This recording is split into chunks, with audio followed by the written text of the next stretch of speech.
با مقصد جلب ساکنان به ورزش و ترغیب طرز حیاتی سالم در جامعه با تشبث بخش کار با جوانان و ورزش شهر بوستان در یکجایی با مکتب ورزشی این شهر در تالار ورزشی به نام رستم امکیوف مسابقه شهری اوید به فوتبال برگزار شد. در این چهاربینی ورزشی 8 دسته از تشکیلات و اداره و محله‌های شهر بوستان اشتراک نموده طی 10 روز طبق تقویم تصدیق شده بین هم سبقت کردند.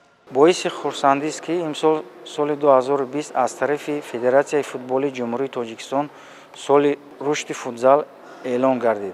مقصد اساسی تشکیل نمودن چنین چهاربینی ورزشی از آن عبارت است که بیشتر جلب نمودن جوانان به همین نمود فوتبال تا اینکه جوانان دائما با ورزش مشغول شوند. در آینده کوشش میکنیم که یک دسته بهترین اوید به فوتبال تشکیل نموده در مسابقه‌های ولایتی و جمهوری برآمد نموده دسته شهر بوستان را معرفی نماییم.